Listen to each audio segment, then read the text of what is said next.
Hello guys, this is Puneet Gautam and you are watching Lakshya Siddhi. कल हमने 3.2 complete की थी, नाउ वी हैव 3.3। अरे भैया, मैं कह रहा था कि कहीं हमारे पास सीधा फोर्थ एक्सरसाइज तो नहीं है।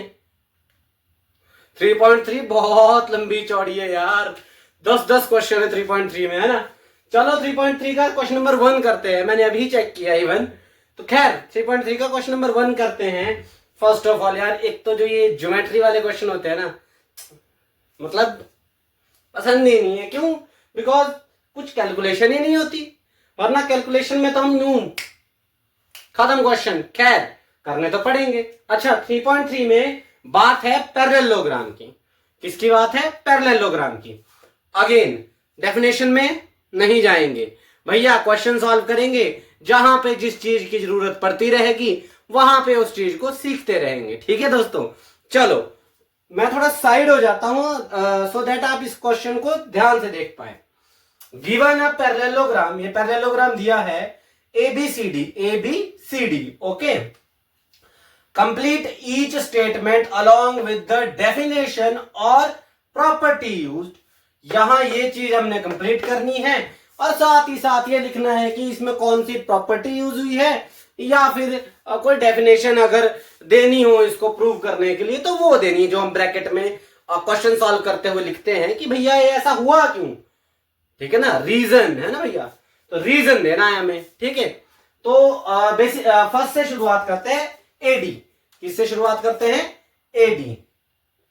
एडी एक लाइन है, लाइन सेगमेंट, या फिर हिंदी मीडियम वालों को भुजा हम कह सकते हैं। एडी भुजा है। एडी भुजा किसके बराबर होगी? हमने पढ़ा था ऑपोजिट ऑपोजिट हमेशा क्या होती है? बराबर होती है भैया। वो देखने में भी लग रही है एडी बीसी के ही बराबर लग रही है ना, एडी कहीं एबी के बराबर तो नहीं लग रही नहीं ना। तो नॉर्मल तरीका इसको सॉल्व करने का कि देखने से ही पता लग जा रहा है। ठीक है, तो लिख देते हैं इसका आंसर। अब रीजन दे देते हैं। रीजन है कि रीजन में लिख देते हैं ऑपोजिट साइड्स आर इक्वल। इसके आगे आप लिख सकते हो इक्वल इन पैरेललोग्राम भी लिख सकते हो, या फिर इक्वल तक लिखोगे तो तब भी चलेगा।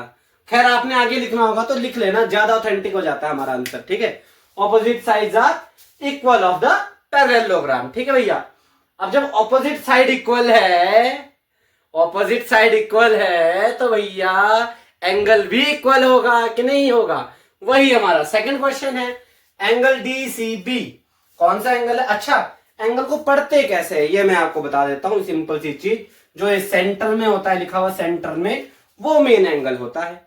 जैसे DCB, तो इस एंगल की बात कर रहे हैं।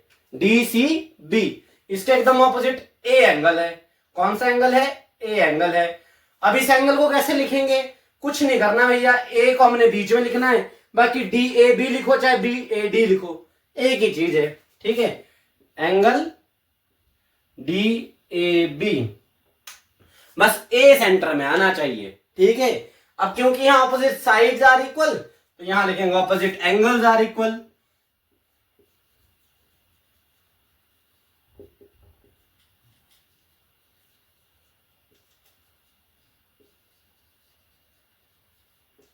बस आगे आपकी मर्जी, जैसे मैंने पहले भी कहा था, इन पैरेललोग्राम लिखो ना लिखो एक ही बात है। बट फिर से एक ही बात बोलूंगा, लिख लोगे तो फायदे में रहोगे। क्यों? क्योंकि पैरेललोग्राम की बात हो रही है, थोड़ा ऑथेंटिक हो जाएगा हमारा आंसर। खैर आगे चलते हैं। अच्छा, मैं क्यों नहीं लिख रहा हूं? मैं इसलिए नहीं लिख रहा हूं, स्पेस ही नहीं है यार, या तो व्हाइट बोर्ड बढ़ा लेना पड़ेगा, है ना, इस वजह से मैं लिख नहीं पा रहा हूं अभी। ठीक है, तो आने वाले टाइम में अगर हमारे पास व्हाइट बोर्ड और बड़ा आया या जैसे भी रहेगा तब उसके हिसाब से हम करा करेंगे। ठीक है, अभी फिलहाल नहीं है तो फिलहाल एडजस्टमेंट करनी पड़ेगी। खैर आगे चलते हैं। अब OC किसके बराबर है? अब पहले तो OC देख लेते हैं यार, यहां से यहां तक। अरे ये कुछ ऐसा नहीं दिख रहा है, देखो देखो देखो। अगर मैं सर्कल में समझाना चाहूं भाई, पहले तो क्लैपिंग यार, सर के लिए क्या सर्कल लगाया है ना।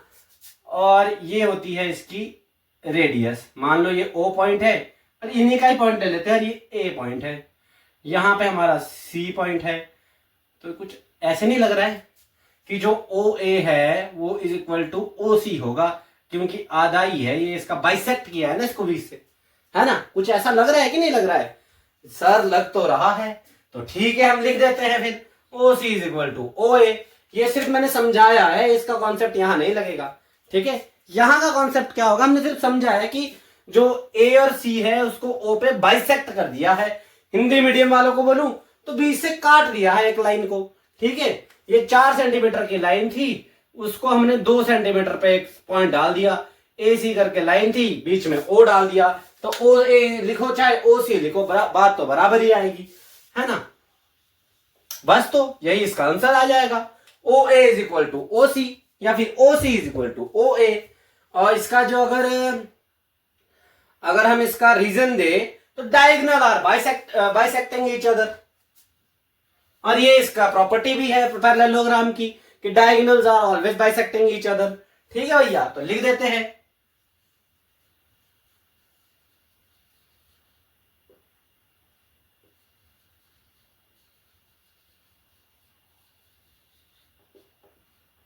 अगेन एक चीज और बोलूंगा कि भैया ये स्पेलिंग्स मुझसे गलत हो सकती है, it may be possible, but answer तो यही रहेगा ना। आप इसको थोड़ा सा और अच्छी इंग्लिश बना के डाल दो तो यार आंसर तो वही रहेगा, डायगोनल बाइसेक्ट कर रहे सेंटर से, ठीक है। कुछ चेंज तो नहीं होगा ना। हाँ, इसको बहुत अच्छे तरीके से आपको कोई डेफिनेशन लिखाई होगी आपके टीचर्स ने, या फिर कहीं आपने देखी होगी, या ये प्रॉपर्टी को कुछ और अच्छी वर्डिंग से लिखा होगा, आप उसको लिख सकते हैं। बट तो मेन कॉन्सेप्ट है, कॉन्सेप्ट क्या है, ट्रायंगल बीच में बाइसेक्ट हो रहे हैं, दैट इज द कॉन्सेप्ट। और जो एक एरिया बाइसेक्ट का है और दूसरा एरिया बाइसेक्ट का है, दोनों बराबर है, दोनों बराबर है, ठीक है। बाकी लिखने को तो आप जो मर्जी लिखो यार। खैर आगे चलते हैं। लास्ट है कि भैया measures of angle DAB, major of angle DAB. हाँ, ए सेंटर में आया है तो एंगल ए की बात हो रही है, इस एंगल की बात हो रही है, इस एंगल की। दूसरा है measure of angle C D angle D की बात हो रही है। इन दोनों एंगल की बात हो रही है, एक ए की और एक बी की। पहला तो ये एडजेसेंट एंगल है, CENT ना। देखा, स्पेलिंग यार मुझसे बहुत गलतियां हो जाती है, so bear me for that.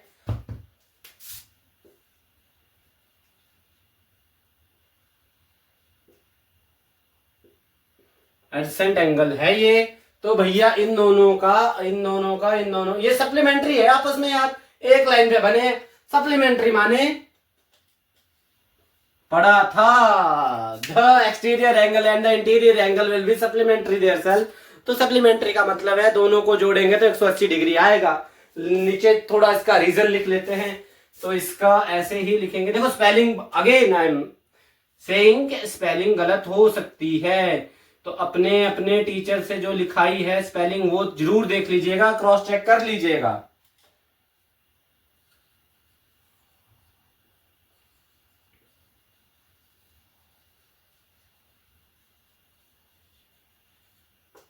और एक और चीज कहता हूं, हर कभी भी अपने क्वेश्चन को अगर आप समझना चाहते हो ना बहुत अच्छे तरीके से, तो सिर्फ एक रिसोर्स पर रिलायबल नहीं रहना चाहिए। आपके टीचर्स ने जो सिखाया है बेस्ट सिखाया है।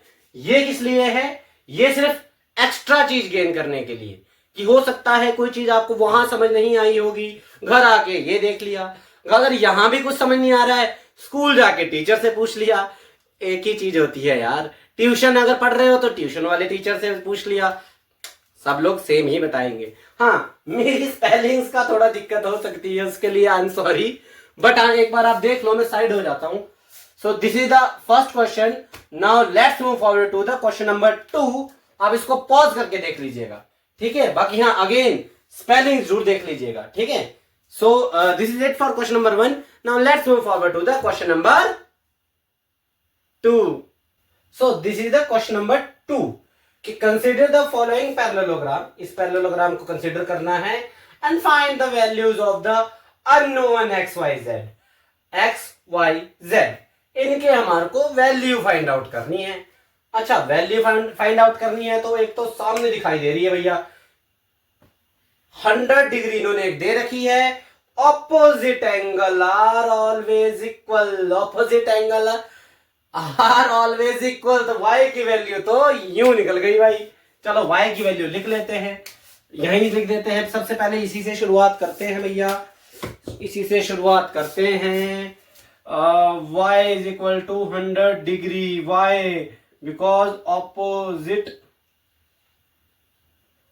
Angles are always equal. Again मैं कहूंगा, आगे जरूर लिख लीजिएगा, opposite angles are always equal in a parallelogram, in a parallelogram. चलो इसकी भी वैल्यू हमारे पास आ गई है, हो गया 100 डिग्री। अब हमारे को या तो ये निकालनी है, तो ये निकालनी है। साफ दिख रहा है सप्लीमेंट्री एंगल बन रहा है, दोनों साइड से बन रहा है। इधर से भी सप्लीमेंट्री एंगल बन रहा है, इधर से भी सप्लीमेंट्री एंगल बन रहा है, इधर से भी सप्लीमेंट्री एंगल बन रहा है। कहीं से भी निकाल लो आप इस वैल्यू को। तो हम क्या लिखेंगे, angle x is equal to 180 degree minus 100 degree, 180 degree minus 100 degree. क्यों? क्योंकि अब आगे से फिर लिख देंगे हम। एडजेसेंट की मेरे को स्पेलिंग गलत लग रही है मेरी, बाकी आप क्रॉस चेक कर लीजिएगा यार, बार बार मुझे पता नहीं क्यों गलत लग रही। खैर आप क्रॉस चेक कर लीजिएगा, है ना। आगे कर लेते हैं, एडजेसेंट एंगल आर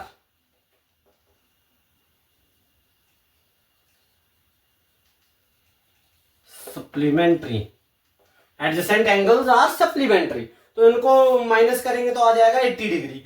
तो angle x is equal to 80 degree, angle x 80 degree आ गया, y 100 डिग्री आ गया। अब ये निकालने की जरूरत नहीं, ऑपोजिट एंगल्स आर इक्वल, तो angle z is equal to 80 degree. और इसका रीजन देना जरूरी है, ये रीजन, इस रीजन के ऊपर पूरा का पूरा क्वेश्चन बेस कर रहा है। तो ये क्वेश्चन का रीजन, इस एंगल z को 80 डिग्री हम क्यों कंसीडर कर रहे हैं, इसका जो हम यहाँ पे रीजन देंगे, इसका रीजन क्या रहेगा, इसका रीजन रहेगा ये वाला सेम टू सेम, कि भैया opposite angles are always equal, opposite angles are always equal. So this is the question number 2's first part. Now let's move forward to the part number 2. मैं थोड़ा side हो जाता हूं आपको solution दिखाने के लिए। क्या किया हमने, 100 डिग्री गिवन था, तो 100 डिग्री का ऑपोजिट है वो एंगल y, तो y का ले लिया हमने 100 डिग्री। इसको एंगल का साइन बना देता हूं। तो angle y is equal to 100 degree, y because opposite angle are always equal in a parallelogram. ठीक है भैया। फिर हमने लिया angle x, angle x find out किया, 180 माइनस 100, यहां से ले लो चाहे यहां से ले लो। एडजेसेंट एंगल बन रहा है, इस साइड भी इस साइड भी, तो adjacent angle are supplementary, supplementary होता है तो 180 माइनस 100 कर दिया, तो एंगल x निकल के आ गया 80 डिग्री। इन दोनों को माइनस करने के बाद, तो एंगल x जब 80 डिग्री आया, तो एंगल जो z है वो x का एकदम ऑपोजिट है, एंगल z ऑल्सो 80 डिग्री। इसका हमने यहाँ पे रीजन दे दिया कि opposite angles are always equal. So this is the question. Now देखो, इतना सिंपल क्वेश्चन तो कोई देखा ही नहीं होगा जिंदगी में, बिल्कुल सिंपल।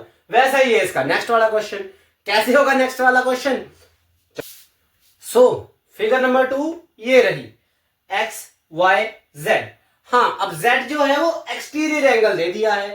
पहले इंटीरियर एंगल की बात हो रही थी, अंदर वाले एंगल की बात हो रही थी, अब बाहर के एंगल की बात हो रही, बाकी है तो सेम ही, है ना। अगर इसका इंटीरियर एंगल होगा तो उसका इंटीरियर एंगल की वैल्यू कितनी होगी?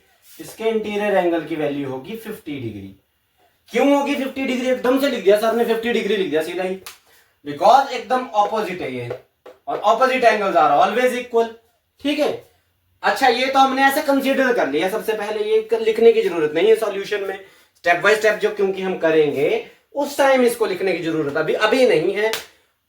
और यहां पर अगर इसको फर्दर देखे कि मैंने ये क्यों किया, क्योंकि हमने सीख रखा है जब हमारे पास इंटीरियर एंगल में हो तो हम एक्सटीरियर एंगल निकाल सकते हैं because of supplementary angle minus by 180 degree.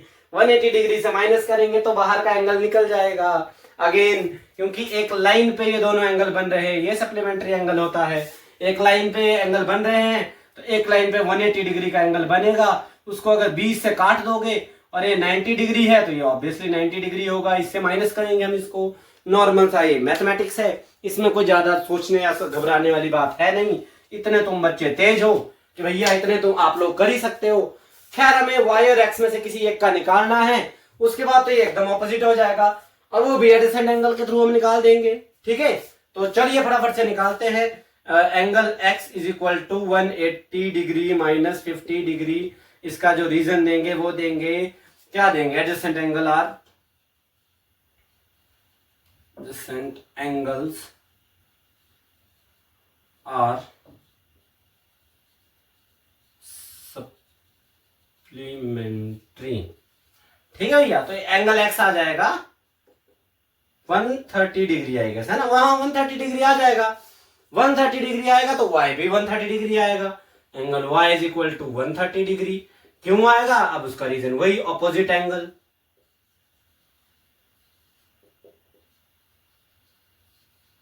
Angle are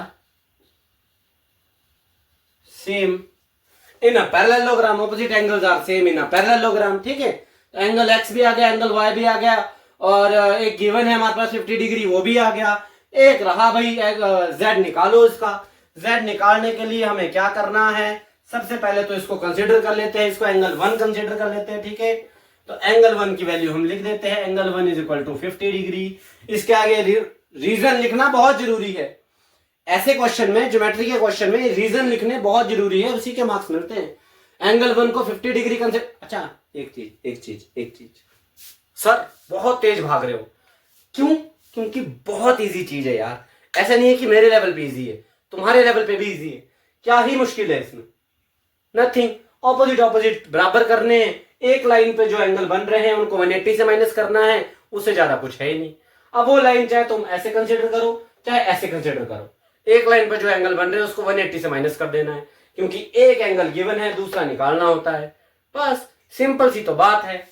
खैर आगे चलते, ये भी एक लाइन पे बन रहे हैं तो इन दोनों को हमने माइनस कर देना है आपस में, बस इससे ज्यादा कुछ नहीं है। इसलिए मैं जल्दी जल्दी भाग रहा हूं। ठीक है, खैर इसको करते हैं। तो angle 1 is equal to 50 degree क्यों है, क्योंकि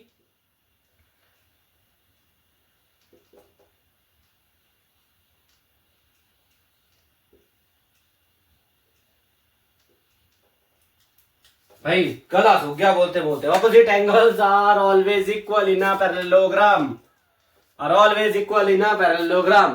तो angle z is equal to 180 degree minus 50 degree क्यों किया, बिकॉज सप्लीमेंट्री एंगल क्यों किया, सप्लीमेंट्री एंगल फॉर्म कर रहे हैं, सप्लीमेंट्री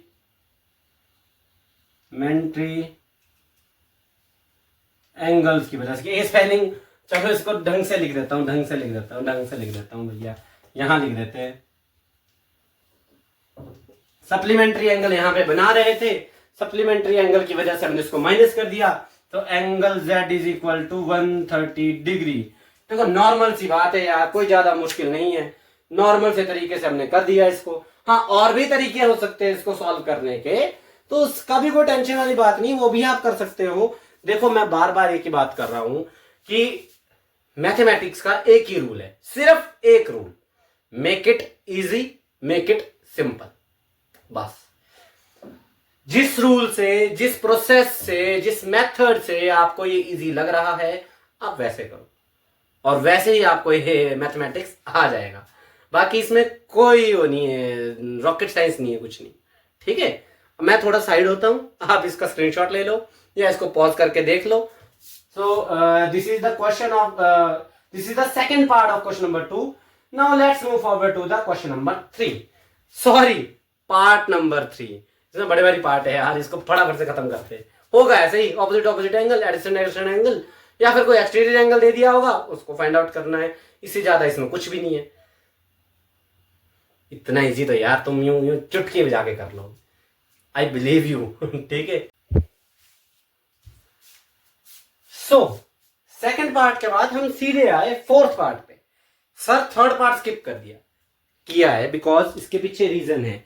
इसके पीछे क्या रीजन है, क्योंकि सेकंड पार्ट से सेम टू सेम पार्ट है, पार्ट नंबर 4। इसमें भी एक एंगल दे रखा है, दो फाइंड आउट करने हैं, एक एक्सटीरियर एंगल दिया है। पीछे वाले क्वेश्चन में भी सेम था। आइए फटाफट से करते हैं। Angle y is equal to 80 degree, because reason दे दो, opposite angles are always equal, opposite angles are always equal. ये वाला क्वेश्चन 1 मिनट के अंदर होना चाहिए फटाफट से। ऑपोजिट एंगल्स आ रहा तो ये 80 डिग्री आ गया, ये आपस में माइनस हो जाएंगे, तो angle x is equal to 180 degree minus 80 degree, because अरे यार स्पेलिंग क्या लिखूंगा क्या लिखूंगा क्या लिखूंगा, गैस करो गैस करो गैस करो।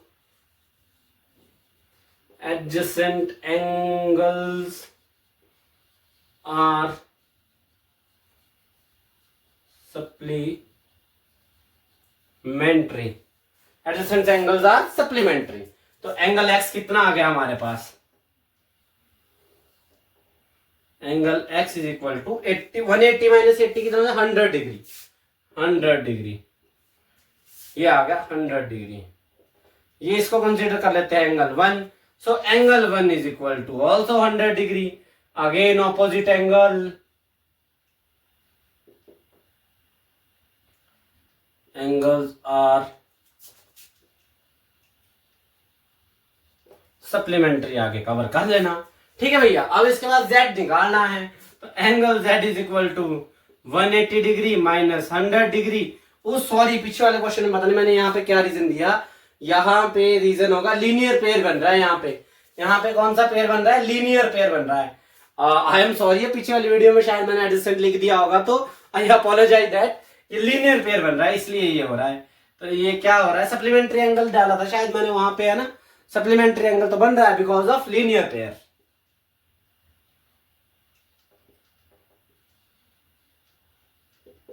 लीनियर पेयर की वजह से सप्लीमेंट्री एंगल बन रहा है। Angle z is equal to 80 degree which is the answer. ठीक है भैया, सप्लीमेंट्री एंगल भी इसमें लिख सकते हैं आप, यहां से वो भी रीजन इसमें आ सकता है, सप्लीमेंट्री एंगल, ये भी इसमें रीजन आ सकता है। तो लीनियर पेयर की वजह से वो सप्लीमेंट्री एंगल बन रहे हैं। ठीक है, तो खैर ये रीजन लीनियर पेयर ज्यादा ऑथेंटिक है, तो आप लीनियर पेयर का ही इस्तेमाल करो। पीछे वाले क्वेश्चन में आप अपने आप एडजस्ट कर लेना यार, कि वहां सप्लीमेंट्री एंगल की जगह पे लीनियर पेयर कर लेना। ठीक है, सो मैं साइड हूं ताकि आप इसका स्क्रीनशॉट ले सको, या पॉज करके आप इस सारे क्वेश्चन को दोबारा से देख सको। इससे इजी क्वेश्चन तो खैर आई गेस पूरी 8th क्लास में नहीं होगा, पूरी 8th क्लास की मैथमेटिक्स में इससे इजी क्वेश्चन नहीं होगा कोई नहीं। खैर इसको अब मैं रब कर देता हूं। अब हम क्वेश्चन नंबर 3 और क्वेश्चन नंबर 5 करेंगे। 2 क्वेश्चन हमारे रहते हैं, क्वेश्चन नंबर 3 और question number 5। Now let's move forward to the question number 3 and question number, जी हाँ अच्छा, अब क्योंकि 4th किया था तो मैं सीधा 5th क्वेश्चन की तरफ चल पड़ा। 3rd क्वेश्चन रहता है, इसको 5th के बाद कर लेंगे। खैर 5th क्वेश्चन क्या रहता है हमारा कि भैया एक एंगल दे रखा है 112 डिग्री, एक y एंगल हमने फाइंड आउट करना है। ये तो हमारे को सिंपल पता लग रहा है कि 112 ही होगा, लिख लेते हैं angle y is equal to 112 degree. Because क्यों है, क्योंकि ऑपोजिट एंगल है, तो वो लिख देंगे हम यहाँ पे रीजन।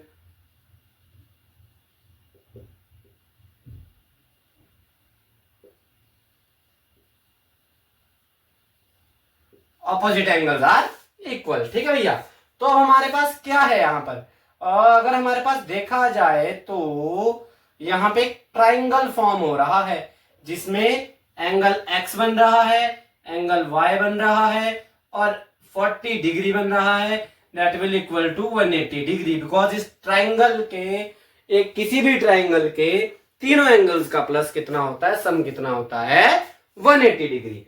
तो यहां पे भी हम रीजन डाल देते हैं, angle sum property of triangle,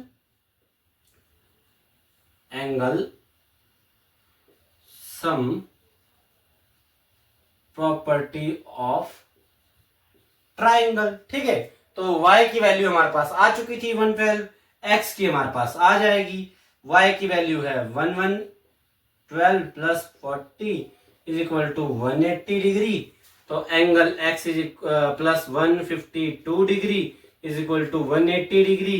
अब यहाँ प्लस हो रहा है, वहां जाके माइनस हो जाएगा, as we all knew that. तो इसको आगे कर लेते हैं, angle x is equal to 180 पहले से था, माइनस 152 हमने उधर ले गए, तो angle x is equal to 28 degree. ये माइनस थोड़ा सा है कि इतना जल्दी कर लिया सर, आपका भी हो जाएगा जब आप लोग मैथमेटिक्स में डूब जाओगे। सो this is the angle x। तो एंगल x भी हमारे पास आ चुका है 28 डिग्री। अब हमने z निकालना है, एंगल z भी 28 डिग्री होगा। क्यों होगा ऐसे देख के ही बता दिया sir 28 degree, because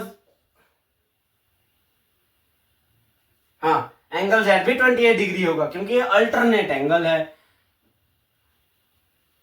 alternate angle किस, alternate angle of angle x, इस वजह से ये सेम होते हैं। अल्टरनेट एंगल कैसे, जैसे ये डायगोनल बना है और यहाँ पे ये एंगल हमारे पास है, तो ये एंगल अल्टरनेट होगा, इसका एकदम इस साइड वाला एंगल अल्टरनेट होगा। सो this is the last part of the question, this is the last part of the question, है ना। थोड़ा सा ये ट्रिकी सा लग रहा है, थोड़ा सा ट्रिकी सा लग रहा है कि भैया अजीब सा ये पैरेललोग्राम दे रखा है, टेढ़ा मेढ़ा, अलग से एंगल दे रखे हैं। नो वरीज, सीधा करते हैं। पहले तो मैंने ये सिखाया था आपको, अगर ऐसा स्ट्रेट लाइन से एंगल बन रहा है तो 90 डिग्री का एंगल होता है, तो ये तो 90 डिग्री का एंगल हुआ। अगर ये 90 डिग्री का एंगल है तो x कितने का होगा, x would be 90 degree, x is equal to 90 degree. अच्छा क्यों होगा, कौन सा इसमें वो लगेगा, रूल लगेगा या प्रॉपर्टी लगेगी, इसमें लगेगा भैया वर्टिकली ऑपोजिट। क्या है ये, वर्टिकली ऑपोजिट। तो वर्टिकली ऑपोजिट क्या होते हैं, सेम होते हैं। वर्टिकली ऑपोजिट क्या होते हैं, सेम होते हैं। तो x की वैल्यू आ गई 90 डिग्री। अच्छा सबसे पहले एक चीज दिखाता हूं आपको, x और y और z एंगल। अगर हम इसको एक सिर्फ लाइन ड्रॉ करें तो y एंगल बन रहा है इस लाइन के इस तरफ यूं करके, और z एंगल बन रहा है इस लाइन के इस तरफ। तो ये कुछ याद आया, एक एंगल इस तरफ, एक एंगल इस तरफ, कोई ये था कुछ, ये पीछे वाले क्वेश्चन में कुछ पढ़ा था हमने। हाँ बिल्कुल, alternate angle, these are alternate angle. अभी पिछले लास्ट क्वेश्चन में तो पढ़ा, अल्टरनेट एंगल है तो ये दोनों इक्वल होंगे, एक y और z इक्वल होगा, तो सिर्फ एक ही निकालना है, दूसरा हमारे पास आ जाएगा। y को निकाल लेते हैं। y निकालना बहुत इजी है, कैसे, y में बन रहा है भैया ट्राइंगल, देखो बन रहा है ट्राइंगल, ट्राइंगल में एक भी निकला है दूसरा भी निकला है, एक ही रहा है वैल्यू निकालने के लिए, वो निकल जाएगी। इसको हम लिख देंगे angle y plus angle x plus 30 degree is equal to 180 degree. क्या लगा, sum angle sum property, angle sum property किसकी, ट्राइंगल की। ट्राइंगल के तीनों एंगल्स का जोड़ कितना होता है, 180 डिग्री होता है। तो y आ जाएगा, है ना, एंगल y प्लस x की वैल्यू आई है 90 डिग्री, ठीक है, plus 30 degree is equal to 180 degree. तो भैया angle y plus 12 120 degree 180 degree, angle y is equal to 180 minus 120, angle y is equal to 60 degree. लो भैया एंगल y की भी वैल्यू आ गई हमारे पास, y की आ गई तो z की भी आ गई, सबसे पहले हमने वही सीखा था। तो angle z is equal to क्या हो जाएगा, 60 degree as well. Why, because angle alternate angle, यहां पे डाल देंगे इसका रीजन, अल्टर ALTER होता है यार सर यार, ALTERNATE अल्टरनेट एंगल। z क्या है, अल्टरनेट एंगल है, किसका, y का। तो अगर y 60 निकला तो z भी 60 होगा। बस इतना सिंपल है क्वेश्चन था। सो this is it for today. अब मिलेंगे नेक्स्ट वीडियो में नेक्स्ट क्वेश्चंस के साथ। मैं थोड़ा साइड हो जाता हूं, आपने इसका स्क्रीनशॉट लेना होगा, पॉज करके आप स्क्रीनशॉट ले लो, समझ लो, यहां कोई दिक्कत आ रही है सारे क्वेश्चन में, you can message me, you can comment me, you can comment on my video. एक कमेंट फ्रिक्वेंटली आ रहा है कि सर +1 की +1 की वीडियोस कब बनाओगे। नेक्स्ट वीक से +1 इवन +2 दोनों की वीडियोस आनी शुरू हो जाएगी। नेक्स्ट वीक या उससे नेक्स्ट वीक भी हो सकती है, बिकॉज जो +1 +2 की वीडियोस हमारे चैनल पे आएगी उसके लिए कोई और टीचर होंगे। कौन वो टीचर होंगे, वो कैसा पढ़ाएंगे, बहुत अच्छा पढ़ाएंगे, ये आई कैन बेट दैट। ठीक है, तो वो थोड़े से कहीं किसी काम में बिजी है, बहुत जल्द वो फ्री हो जाएंगे और +1 +2 की वीडियोस डालनी शुरू कर देंगे। सो this is it for today.